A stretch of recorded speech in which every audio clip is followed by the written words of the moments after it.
उम्र थका नहीं सकती, ठोकरें गिरा नहीं सकती। उम्र थका नहीं सकती, ठोकरें गिरा नहीं सकती।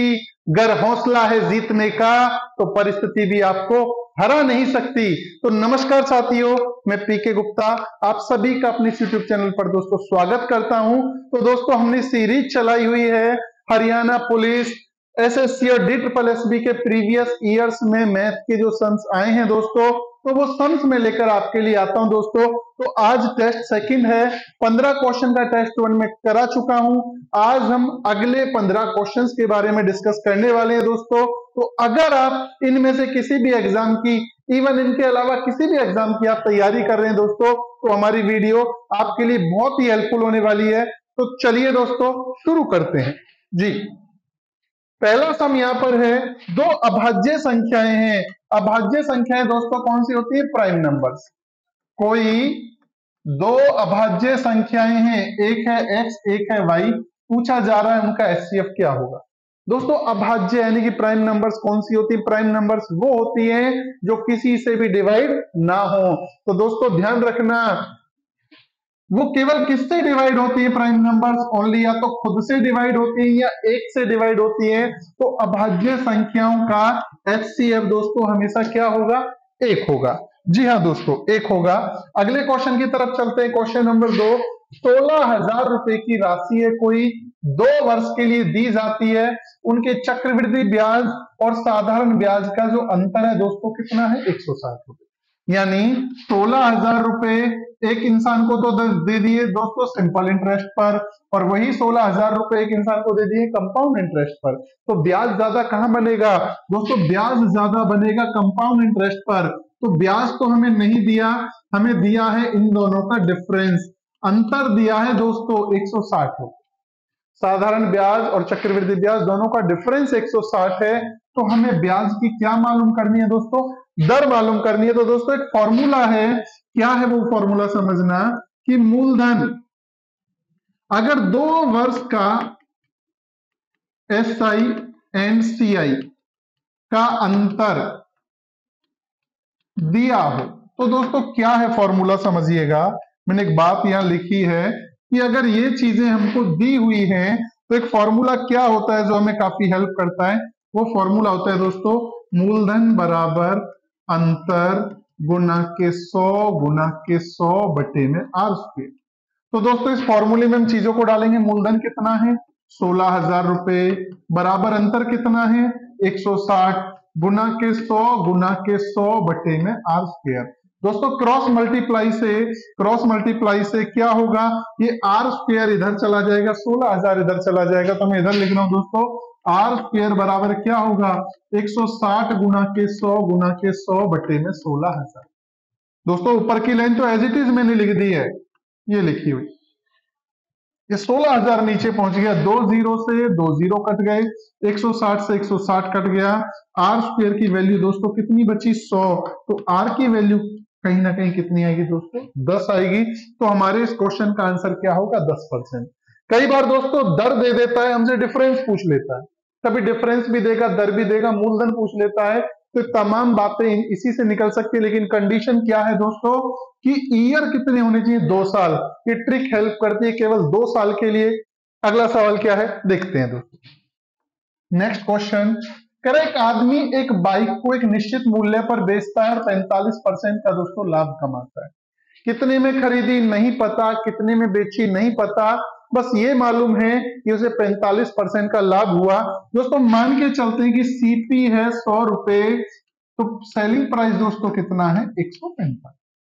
अगर उसे 45% प्रॉफिट हो रहा है तो इसका मतलब 100 की चीज कितने में बिक रही है? 145 में। तो हमारा सवाल यहां तक हो चुका है दोस्तों। आगे कह रहा है यदि वह उस बाइक को दुगनी कीमत पर बेचे, 145 में ना बेचकर डबल में बेचे, 145 का डबल कितना हो गया दोस्तों? 290 रुपए। आई कितने की उसकी बाइक आई है 100 की, और बिकी कितने में है दोस्तों? 290 में। तो क्या बताना? उसका लाभ प्रतिशत बताना है, प्रॉफिट प्रतिशत बताना। तो प्रॉफिट परसेंट क्या होता है दोस्तों? प्रॉफिट आता है ऊपर बटे में सीपी गुना के क्या कर देते हैं 100। तो दोस्तों 100 की चीज 290 में बिकी तो प्रॉफिट कितना हुआ 190 बटे में सीपी कितना आ जाएगा 100 गुना के 100। दोस्तों 100 से 100 कट गया तो प्रॉफिट कहीं ना कहीं कितना होगा 190% उसे प्रॉफिट होगा। दोस्तों अगला क्वेश्चन क्या है देख लेते हैं नेक्स्ट क्वेश्चन। जी हाँ, एक व्यक्ति ने 150 कुर्सी बेची, ऐसा करने से उसे 25 कुर्सियों के विक्रय मूल्य के बराबर लाभ हुआ, लाभ प्रतिशत बताना है। दोस्तों ध्यान से समझना इस क्वेश्चन को, बड़ा अच्छा क्वेश्चन है। सेलिंग प्राइस में से कॉस्ट प्राइस अगर हम घटा दें तो क्या आ जाता है प्रॉफिट। इस सौदे में उसे प्रॉफिट हो रहा है। प्रॉफिट होता क्या है, बेचने की कीमत में से खरीदने की कीमत घटा दें तो प्रॉफिट आता है। अच्छा क्या बेचा और खरीदा जा रहा है दोस्तों, 150 कुर्सियां बेची जा रही है, तो हम क्या लिखेंगे 150 का एसपी। 150 कुर्सी नहीं लिखी, सीधा लिख दिया 150 का एसपी। उसमें से 150 का क्या घटा दिया जाए सीपी, तो बराबर है प्रॉफिट आएगा। दोस्तों प्रॉफिट क्या दिया है 25 कुर्सी का विक्रय मूल्य यानी कि एसपी। अगर क्रिय मूल्य होता तो दोस्तों सीपी लिखते। अच्छा भैया अब क्या होगा, सीपी सीपी एक तरफ, एसपी एसपी एक तरफ, यानी सामने एसपी लिखा है तो ये वाला एसपी उठकर उधर चला जाएगा। क्या आएगा -150 का सीपी बराबर है 25 का एसपी -150 का एसपी। क्या आया दोस्तों -150 का सीपी बराबर -125 का एसपी। 150 में से 25 गया तो 125। दोस्तों माइनस से क्या कट गया माइनस। अब इस तरह के क्वेश्चन में जब इक्वेशन ये बने कि इतनी वस्तुओं का क्रय मूल्य इतनी वस्तु के विक्रय मूल्य के बराबर हो, तो ऐसे क्वेश्चन में दोस्तों सीपी को तो काट के एसपी कर दिया जाता है और एसपी को काट के सीपी कर दिया जाता है। कहने का मतलब यह दोस्तों सीपी है 125, एसपी है दोस्तों कितना 150, तो प्रॉफिट हुआ है लॉस, प्रॉफिट हुआ कितने का 25 रुपए का प्रॉफिट हुआ। तो दोस्तों प्रॉफिट परसेंट कैसे निकलेगा 25 ऊपर आएगा बटे में सीपी नीचे आएगा और गुना के 100 कर दिया जाएगा। 25 से कट गया 5 बार, 5 से कट गया 20 बार, तो दोस्तों प्रॉफिट परसेंट इसमें आंसर हमारा क्या होगा 20% हमारे इस क्वेश्चन का दोस्तों आंसर होगा। आगे बढ़ते हैं अगले क्वेश्चन की तरफ, लेकिन उससे पहले मैं एक बात आपको बताना चाहूंगा दोस्तों कि अगर आपको हमारा कंटेंट हेल्पफुल लगे, यूजफुल लगे तो चैनल को सब्सक्राइब करना बिल्कुल ना भूलें। लेकिन आपको कंटेंट लगना चाहिए कि आपके किसी काम का। अगर आपको कंटेंट यूजलेस लगे, बेकार लगे तो नो प्रॉब्लम, अगर आप चैनल को लाइक सब्सक्राइब नहीं करेंगे तो भी चलेगा। लेकिन दोस्तों अगर आपको अच्छा लगे तो लाइक कमेंट सब्सक्राइब शेयर सारे काम जरूर होने चाहिए, ये आप सभी से मेरी रिक्वेस्ट है। अगला क्वेश्चन क्या है दोस्तों, अगला क्वेश्चन देखते हैं। एक परिवार में दोस्तों 6 सदस्य हैं, परिवार में 6 सदस्यों की औसत आयु 20 वर्ष, तो 6 गुना के 20 टोटल कितनी हुई दोस्तों 120 वर्ष। यदि नौकर की आयु को भी मिला लिया जाए तो औसत आयु में 20% की क्या हो जाती है दोस्तों वृद्धि। जो औसत आयु 20 थी ये 20, इसमें वृद्धि हो जाती है किसकी 20% की। तो 20 का अगर आप 20% निकालोगे तो दोस्तों कितना आएगा 4 आएगा, 4, यानी औसत जो है मेरे भाई 20 से बढ़कर कितना हो जाता है 24 हो जाता है। कब, अगर नौकर की आयु को भी मिला लेते, नहीं मिलाते तो 20 ही रहता है। अच्छा नौकर की आयु भी मिला ली दोस्तों तो कितने मेंबर हो गए 7, 6 तो यही है, नौकर को भी इंक्लूड कर लिया। और औसत आयु कितनी है दोस्तों 24, टोटल आयु कितनी बनेगी 7 चौके 28, 7 दूनी 14 और 2 16। ये परिवार के लोगों की आयु है, ये परिवार के लोगों की प्लस में नौकर की आयु। अब हमसे पूछी जा रही है नौकर की आयु बताओ, तो दोस्तों 7 लोगों की उम्र में से हम 6 परिवार के लोगों की उम्र घटा देंगे तो हमारे पास नौकर की आयु आ जाएगी दोस्तों कितनी आएगी 48 वर्ष यानी कि 48 ईयर्स। आगे बढ़ते हैं दोस्तों अगले क्वेश्चन की तरफ। नेक्स्ट क्वेश्चन हमारा क्या होने वाला है देख लेते हैं। क्वेश्चन नंबर 7, एक बगीचे की सफाई में 6 घंटे का समय लगता है, 2 घंटे 30 मिनट में बगीचे का कितना हिस्सा साफ होगा। दोस्तों इस क्वेश्चन को देखना, यहां तो क्या है घंटे और यहाँ घंटे के साथ क्या दिया हुआ है मिनट भी दिया हुआ है। मैं अभी थोड़ा सा इसे अलग तरीके से बताता हूं दोस्तों। अगर 2 घंटे की जगह हमें दिया होता 3 घंटे, पूछा जाता कितना हिस्सा साफ हो जाएगा। ध्यान से समझना मेरी बात को दोस्तों, अगर 3 घंटे 6 घंटे में पूरा बगीचा साफ हो जाता है, 3 घंटे में कितना काम हो जाएगा आधा। आधा कैसे निकलेगा दोस्तों, ये 3 घंटे तो हम लिख देते ऊपर बटे में टोटल टाइम 6 घंटे आ जाता नीचे, 3 एकम 3, 3 दूनी 6, यानी काम हो जाता आधा। अब 3 घंटे तो नहीं है, काम कितना, 2 घंटे 30 मिनट। अगर मैं इसके मिनट बनाऊं तो 2 घंटे में 120 हो गए, 130, 120 और 30 कितना आ जाएगा दोस्तों, ऊपर तो आ जाएगा 150, बटे में 6 घंटे की जगह नीचे क्या आ जाएगा, 360 मिनट। हमने मिनट बना लिया दोस्तों, काट दिया 0 से 0, 3 से 5 बार कट गया, 3 से 12 बार कट गया, ये काम का कितना हिस्सा निपट गया दोस्तों, 5/12। समझ आया? जी हाँ, जरूर आया होगा। अगला क्वेश्चन क्या है दोस्तों, 7वां क्वेश्चन हमारा क्या है कि सिंप्लीफिकेशन का क्वेश्चन है, इनके बीच में डिवाइड का साइन है, फिर प्लस है, फिर इनटू है। दोस्तों सबसे पहले कौन सॉल्व होता है, ब्रैकेट, और ब्रैकेट में भी कौन सॉल्व होगा, पहले भाग सॉल्व होगा। तो दोस्तों एक साइड सॉल्व कर लेते हैं हम इसे, ब्रैकेट को ही सॉल्व कर लेते हैं। सबसे पहले कौन, देखो हमने डेसिमल दूर किया है, क्या आ गया दोस्तों, 100 आ गया, यहां डेसिमल दूर किया तो 10 आया। अच्छा भाग किस में बदल जाता है दोस्तों, गुना में, लेकिन 9/10 का क्या हो जाएगा फिर, 10/9। 0 से कट गई 0, 9 दूनी 18, 2/10 का मतलब क्या हुआ, 0.2, यानी कितने का सॉल्यूशन आया, 0.2 प्लस में 0.8, दोनों को जोड़ेंगे तो दोस्तों इतने का सॉल्यूशन निकल कर आया 1। अब 1 की गुना करनी 0.001 से, 0.001 किसी की भी 1 से गुना करेंगे तो वही चीज आएगी दोस्तों। तो हमारे क्वेश्चन का आंसर 7 का आंसर क्या होगा भैया, ए होगा। जी हाँ, अगला सम क्या है, अगला सम देख लेते हैं जी। दो संख्याएं 11 और 6 के अनुपात में है, एक 11 और एक 6 के अनुपात में है, उनका HCF कितना है, 4। तो हमें छोटी वाली संख्या बतानी है दोस्तों। ये सवाल यूपी पुलिस में भी आया है, रेशो 11 और 6 में HCF 4 है। अगर ऐसे रेशो दिया हो, HCF दिया हो, तो दोस्तों संख्या निकालने के लिए सीधा गुना मार देते हैं। इस 4 की 11 से भी गुना करेंगे, 4 की 6 से भी करेंगे, तो 11 चौके 44 आया दोस्तों, 6 चौके कितना आ जाएगा, 24 आ जाएगा। तो हमें कहीं ना कहीं छोटी संख्या पूछी जा रही है, तो छोटी संख्या जो होगी दोस्तों कितनी होगी, 24 होगी। आगे बढ़ते हैं अगले सवाल की तरफ। अगला सवाल हमारा सवाल नंबर 9 क्या है कि 14,136 रुपए को हमें बांटना है। किसमें बांटना है, ए, बी और सी। कैसे बांटना है दोस्तों कि ए के हिस्से का दुगना यानी 2A, बी के हिस्से का 3 गुना यानी कि 3B, और सी के हिस्से का 5 गुना यानी कि 5C। ये सभी क्या है, आपस में बराबर बराबर। तो हमें सी का हिस्सा निकालना है दोस्तों। पहले हम इसे रेशो निकालेंगे। जब इस तरीके से रेशो दिया हो तो एबीसी का रेशो कैसे निकालते हैं दोस्तों, इसका एक ट्रिक मैंने एक शॉर्ट वीडियो में बनाया भी था। ए की वैल्यू निकालनी, लॉन्ग मेथड बहुत है, मैं शॉर्ट बता देता हूं। तो ए की वैल्यू को भूल जाओ, 2A, इन दोनों की गुना कर दो, कितना आ गया, 3 पंजे 15। अगर मुझे बी की वैल्यू निकालनी है तो इसे भूल जाओ, इन दोनों की, बाकी दो की गुना कर दो, 2 पंजे कितना गया, 10।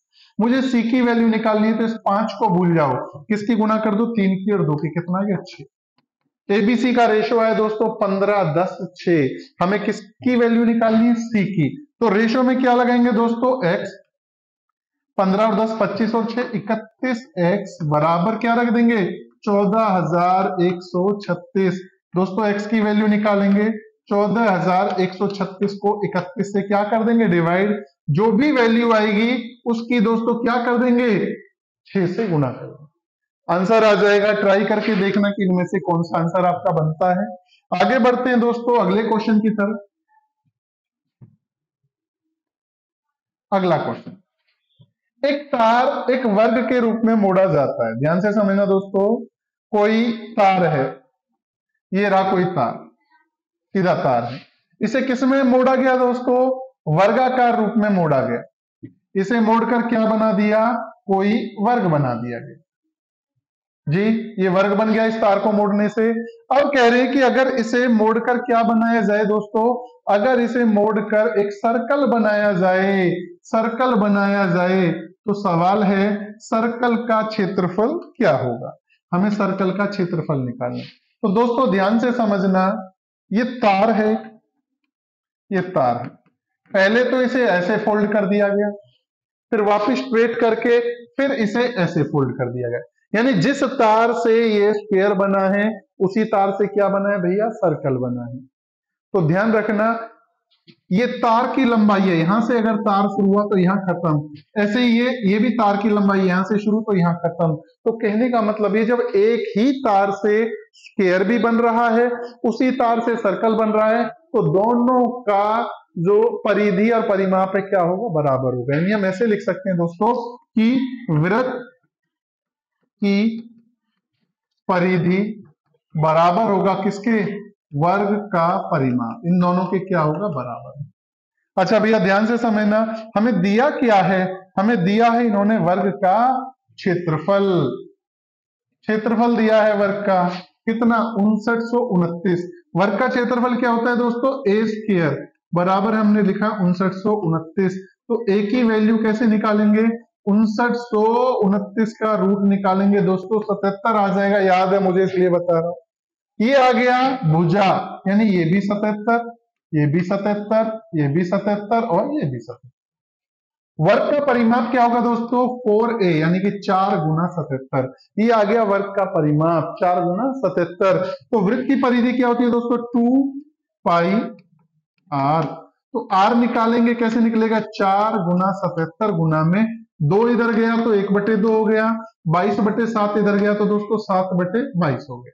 2 से काट दिया 2 बार, 2 से काट दिया 11 बार, 11 7 77। तो r की वैल्यू दोस्तों कितनी आई निकल कर, 49। अगर इसने r पूछा होता तो r की वैल्यू क्या निकल कर आई है, 49। लेकिन इसने r नहीं पूछा, इसने तार का क्षेत्रफल पूछा, इसका वृत्त का क्षेत्रफल पूछा है। दोस्तों वृत्त का क्षेत्रफल क्या होता है, वृत्त का क्षेत्रफल होता है, वृत्त का क्षेत्रफल बराबर होगा दोस्तों पाई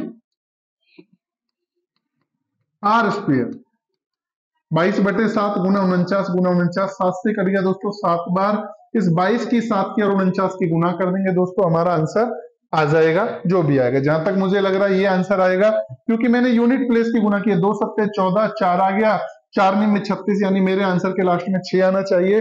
चारों ऑप्शन में से 6 यहीं पर आ रहा है। आगे बढ़ते हैं दोस्तों, अगला सवाल क्या है, क्वेश्चन नंबर 11। क्वेश्चन नंबर 11 लिखा हुआ है कि a प्लस में 5 × 8 डिवाइड में 2 का स्क्वायर यानी कि 4 गुना के 11 बराबर 134। तो a का मान बताना दोस्तों, पहले ब्रैकेट सॉल्व होगा, और ब्रैकेट में भी पहले कौन सॉल्व होगा, डिवाइड। 8 को 4 से भाग करेंगे दोस्तों, कितना आएगा, 2 आएगा। फिर गुना करेंगे, 2 और 5 की गुना कितनी आएगी, 10 आएगी। यानी हमारे पास क्या आया, a प्लस 10 गुना के 11 बराबर है 134। अब क्या सॉल्व होगा दोस्तों, गुना, यानी a प्लस में 11 दाई के 110 बराबर है 134। a की वैल्यू क्या आई दोस्तों, a की वैल्यू 134 तो वही रहेगा, 110 उठकर उधर जाएगा तो किसका हो जाएगा, माइनस का। यानी हमारा जो क्वेश्चन है दोस्तों उसका आंसर क्या हुआ, 24 हमारे उस क्वेश्चन का आंसर। जी हाँ दोस्तों, अगला क्वेश्चन क्या है, अगला क्वेश्चन देख लेते हैं। क्वेश्चन नंबर 12, एक धनराशि का 7 वर्षों में, एक धनराशि का 7 वर्षों में 6% की दर पर 3360 रुपए ब्याज बन जाता है, धनराशि बताओ। दोस्तों 4 चीजें होती हैं, मूलधन, दर, समय और ब्याज। धनराशि हमें नहीं मालूम, समय कितना है 7 वर्ष, दर कितनी है 6% वार्षिक, और ब्याज कितना है दोस्तों 3360। क्या निकालना है, मूलधन, और मूलधन निकालने का फॉर्मूला आप सभी जानते हैं दोस्तों, मूलधन बराबर क्या होता है, ब्याज गुना के 100 बटे में दर गुना के समय। दोस्तों फॉर्मूले में डाल देंगे चीजों को, ब्याज कितना है 3360 गुना के 100, दर कितनी है 6 गुना के 7, 6 से काटा 6 पंजे 30, 6 6 36 0, 7 से काट दिया दोस्तों 80 बार, 80 की और 100 की गुना करेंगे दोस्तों, तो हमारे इस क्वेश्चन का आंसर 12वें का क्या बनेगा दोस्तों, 8000 हमारे इस क्वेश्चन का, जी हाँ, आंसर बनेगा। आगे बढ़ते हैं अगले क्वेश्चन की तरफ। क्वेश्चन नंबर 13 क्या है देख लेते हैं भी। 13वां क्वेश्चन, दो संख्याओं का रेशियो 5:9 है, बड़ी संख्या में 6 जोड़ा जाए, छोटी में से 6 घटाया जाए, तो भाई बड़ी संख्या जो है छोटी संख्या की गुना हो जाती है। कितनी गुना हो जाती है दोस्तों, ये हमसे मिसप्रिंट हो गया, हम इसमें लिखना भूल गए। तो इस वजह से मैं इस क्वेश्चन को छोड़ूं या बताऊं? चलो बता देता हूं। सपोज करो यहाँ लिखा होता 2 गुना हो जाती है, मैं तरीका आपको बता देता हूं। ध्यान देना दोस्तों, संख्या है 5:9 में। पहली बात तो रेशो में हम क्या लगा सकते हैं? x। दूसरी बात क्या है दोस्तों, हम इसे कैसे लिख सकते हैं? बटे में लिख सकते हैं, 5x/9x। कह रहे बड़ी संख्या में 6 जोड़ा जाए। अब बड़ी 5x है या 9x है? ध्यान देना भैया, नीचे वाली है बड़ी। छोटी संख्या में से 6 घटाया जाए तो बराबर ऐसा करने से बड़ी संख्या जो है छोटी संख्या की दुगनी हो जाती है, यानी बड़ी जो संख्या है वो छोटी संख्या की क्या हो जाती है? दुगनी। यानी बड़ी और छोटी का रेशो कितना हो जाता है? 2:1। बड़ी 2 तो छोटी। अच्छा, ऊपर छोटी है तो छोटी को लिखेंगे, नीचे बड़ी है तो बड़ी को लिखेंगे, यानी अनुपात 1:2 हो जाता है, जिसे बट्टे में क्या लिखेंगे दोस्तों? 1/2 हो जाता है। ऐसा करके क्या कर दिया जाएगा? क्रॉस गुना कर दी जाएगी। x की वैल्यू जो भी निकल कर आए उस वैल्यू को हम 9x और 5x में पुट कर देंगे दोस्तों, संख्या हमारी आ जाएगी।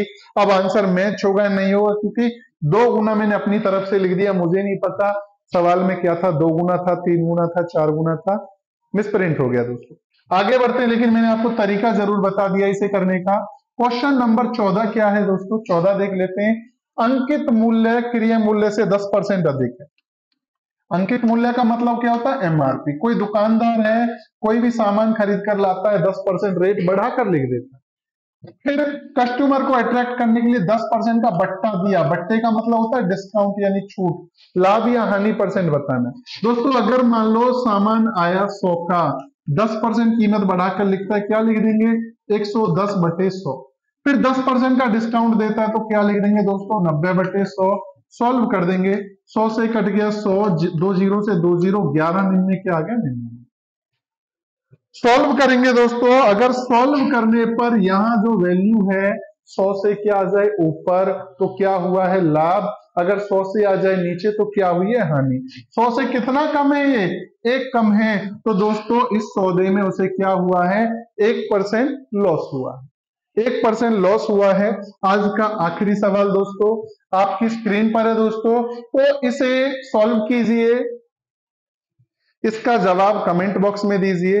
एक और जरूरी बात, हमारा एक टेलीग्राम चैनल है दोस्तों, मैं उसका लिंक जो है वो डिस्क्रिप्शन बॉक्स में दे दूंगा, भेज दूंगा। और दोस्तों समझना ध्यान से, ये जो भी हमने सॉल्व किया है, ये जितने भी सॉल्यूशन है सारे क्वेश्चंस, ये सॉल्व्ड पीडीएफ जो है दोस्तों मैं अपने उस टेलीग्राम चैनल पर डाल दूंगा। आप हमारे चैनल को सब्सक्राइब करें। ये वीडियो, अगर ये पीडीएफ आपको चाहिए सॉल्व्ड, तो आपको हमारे टेलीग्राम चैनल से मिल जाएगी। तो मिलते हैं दोस्तों अगली वीडियो में। कंटेंट यूजफुल लगा हो तो वीडियो को लाइक, शेयर, सब्सक्राइब जरूर करें हमारे चैनल को। तो जय हिंद, जय भारत दोस्तों।